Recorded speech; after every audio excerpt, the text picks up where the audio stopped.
வேலையின் இறுக்கத்திலும் கல்வி கசகசப்பிலும் சிக்கி தவிக்கும் நமக்கும் நிம்மதியை தருவது சுற்றுலாக்கள் தான்.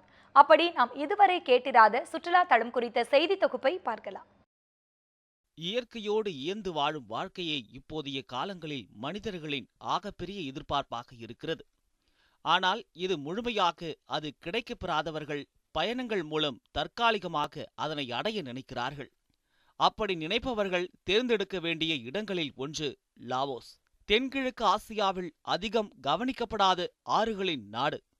வடக்கே பர்மா, சீனாவின் கிழக்கே வியட்நாம், மேற்கே தாய்லாந்து, தெற்கே கம்போடியா என எல்லைகளை கொண்ட இந்த நாட்டின் அன்னமெசா கார்டிலேரா மலைத்தொடர்கள் நாட்டின் வடக்கு முதல் தெற்கு வரை நீண்டிருக்கிறது. இதில் உருவாகும் அனைத்து நதிகளும் மேக்கோங் ஆற்றில் கலப்பதால் விரிந்த ஆறுகளும் நீர்வீழ்ச்சிகளும் எங்கும் காண கிடைக்கும் காட்சிகளாக உள்ளன.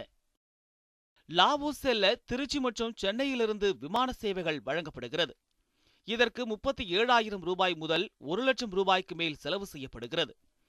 இதனை தவிர இந்த நாட்டிற்கு தாய்லாந்திலிருந்து படகு மூலமாகவும் வியட்நாமிலிருந்து சாலை வழியாகவும் செல்லலாம். வனத்தையும் அதன் அழகையும் ரசிக்க நினைப்பவர்களுக்கு லாவோஸில் உள்ள போக்கியோ வன பாதுகாப்பு பூங்கா மிகச் சிறந்த இடமாகும். இங்கு உள்ள மர வீடுகள் இயற்கையின் மடியில் தவழும் வாய்ப்புகளை ஏற்படுத்துகிறது. 1500 முதல் 6000 அடி உயரம் மலைகள் உள்ள இந்த பூங்காவில் யானைகள், புலிகள், காட்டு எருமைகள் என வனத்தின் அனைத்து உயிரினங்களையும் காண முடியும். வனவிலங்கு ஆர்வலர்களுக்கு இந்த பகுதி அற்புதமானதாகவே இருக்கும். லாவோஸின் அழகிய நீர்நிலை சுற்றுலா தலத்தில் முக்கியமானது C ஃபண்டான்.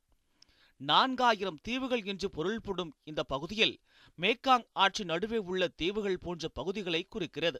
Don Det, Don Khon and Don Khong என 3 முக்கிய பகுதிகளை கொண்டது. இங்கு இரவாடி டால்பின்ஸ் எனப்படும் அரிய வகை மீன்களும் இந்த பகுதியில் சுற்றுலா பயணிகளை அதிகம் ஈர்க்கிறது. இந்த பகுதியில் தங்குவதற்கு விடுதிகள் இல்லாத நிலையில் மக்களின் வீடுகளில் தங்க வாய்ப்பு கிடைக்கிறது. லாவோஸில் கப்பல் வழி பயணங்களை போன்று இருசக்கர வாகன போக்குவரத்தையும் சுற்றுலா பயணிகள் அதிகம் விரும்புகின்றனர். லாவோஸ் நாட்டின் உணவுகளை பொறுத்தவரை வியட்நாம், தாய்லாந்து ஆகிய அண்டை நாடுகளின் தாக்கம் உள்ளது. வீடுகளில் தயாரிக்கப்படும் மது தடை செய்யப்பட்டிருந்தாலும் எல்லா வீடுகளிலும் வரவேற்பு பானமாகவே பகிரப்படுகிறது. லாவோஸ் நாட்டில் சுற்றுலா பயணி ஒருவருக்கு ஒரு நாளைக்கு 2000 ரூபாய் முதல் 20,000 ரூபாய் வரை செலவாகிறது. ஆடம்பரங்களை பொறுத்து இந்த தொகை வேறுபடுகிறது. லாவோஸ் சாகச சுற்றுலா செல்ல விரும்புவோருக்கும் இயற்கையை ரசிக்க செல்வோருக்கும் சொர்க்க பூமியாகவே இருக்கும்.